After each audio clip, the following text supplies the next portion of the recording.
When Marcus Aurelius lost everything, his children, his health, and watched the Roman Empire crumble around him, he wrote something that would change how humans deal with suffering for the next 2,000 years. That same philosophy helped a man survive 4 years in a Vietnamese prison camp, turned a paralyzed athlete into a millionaire, and is now being used by Navy SEALs, Fortune 500 CEOs, and elite performers worldwide. But here's what nobody tells you. 99% of people completely misunderstand Stoicism, and that misunderstanding is why they stay stuck in their suffering instead of transforming it into unstoppable strength. In the next 10 minutes, I'm going to show you the real Stoic framework for handling setbacks. Not the watered-down version you see on Instagram quotes, but the raw, battle-tested system that turns your worst moments into your biggest breakthroughs. And if this changes your perspective, hit that subscribe button because we're about to go deep. Most people think Stoicism means being emotionless, stone-faced, unaffected by life's problems. That's not Stoicism. That's being a robot, and it's completely wrong. The Stoics weren't trying to eliminate emotions. They were trying to master them. There's a massive difference.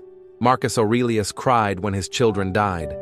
Epictetus felt the sting of slavery. Seneca experienced fear before his execution. But here's what separated them from everyone else. They didn't let their emotions control their actions. They felt everything, but they chose their response. And that choice is where all power lives. See, when you face a setback, your brain immediately floods you with emotions. Fear, anger, shame, despair. Most people think these emotions are the problem. The Stoics understood that emotions aren't the problem. What you do with them is. So let me show you exactly what the Stoics actually did when everything fell apart.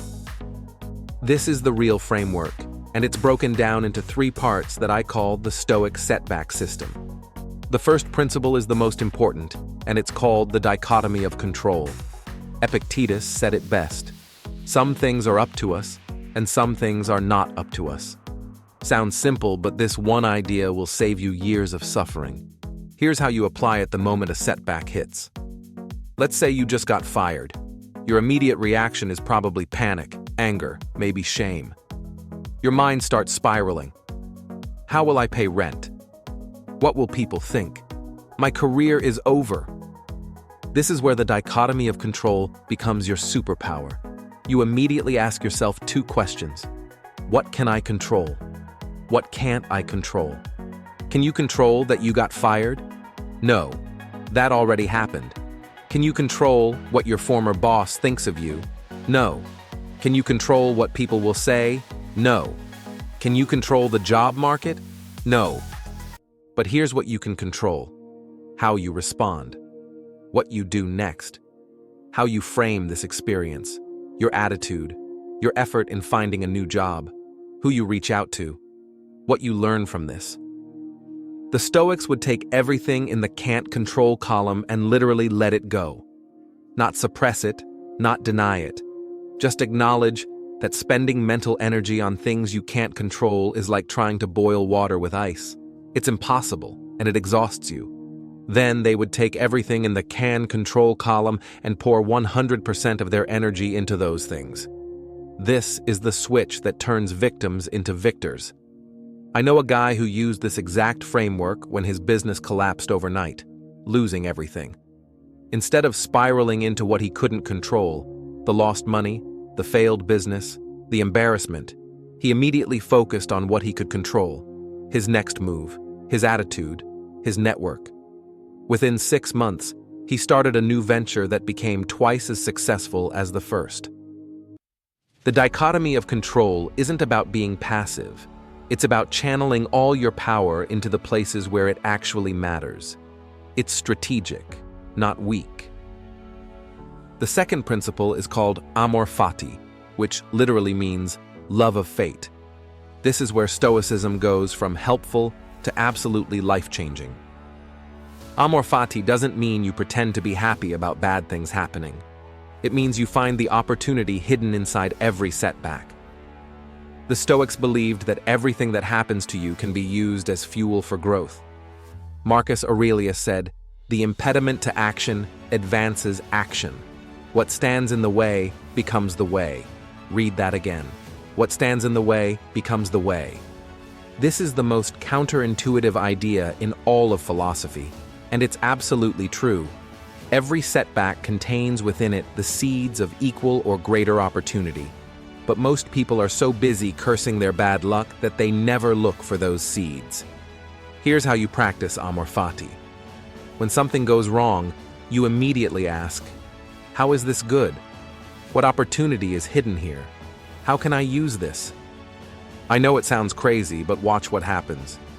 You lose your job. How is this good? Maybe it forces you to finally start that business you've been dreaming about. Your relationship ends. How is this good? Maybe it saves you from years with the wrong person and opens space for the right one. You get injured. How is this good? Maybe it teaches you patience and reveals who truly cares about you. The philosopher Epictetus was sold into slavery, beaten, and permanently crippled. He could have spent his life bitter and angry. Instead, he said that slavery was what gave him the time and perspective to study philosophy. That suffering became his teacher, and his teachings have influenced millions of people for 2,000 years. James Stockdale, a U.S. Navy pilot, was shot down and spent 7 years as a prisoner of war in Vietnam. He was tortured repeatedly. He survived by using Stoic philosophy, specifically Amor Fati. He later said that being a prisoner of war was the most meaningful experience of his life because it showed him what he was truly capable of. Amor Fati isn't toxic positivity. It's refusing to waste your suffering. It's the decision to extract value from everything that happens to you, especially the painful things. If these principles are already shifting something in you, hit that like button right now because the final principle is the most powerful one. And it's the secret that elite performers use to turn setbacks into unstoppable momentum. And if you know someone who's going through a hard time right now, share this video with them. This could be exactly what they need to hear. Now, let me show you the final piece. The third principle has a scary name, but it's absolutely brilliant. Premeditatio malorum, which means the premeditation of evils. This is where Stoics become unshakable. Here's how it works. The Stoics would regularly imagine the worst-case scenarios, losing their wealth, their loved ones, their health, their reputation. They would sit with these thoughts and mentally rehearse how they would handle them. Now you might be thinking, that sounds depressing. Why would I imagine terrible things happening?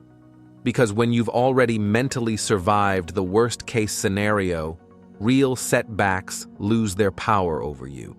This is what Navy SEALs do in training. They simulate drowning, capture, and torture so that when real danger comes, they're not experiencing it for the first time. Their brain has already survived it mentally, so their body can handle it physically. Seneca practiced this religiously. Once a month, he would live as if he had lost everything, sleeping on the floor, eating basic food, wearing old clothes. Spend 10 minutes imagining an even worse scenario and mentally rehearse how you would handle it. Notice how your current setback suddenly feels more manageable. Do this consistently for 7 days and come back and tell me in the comments what shifted for you. I guarantee something will change.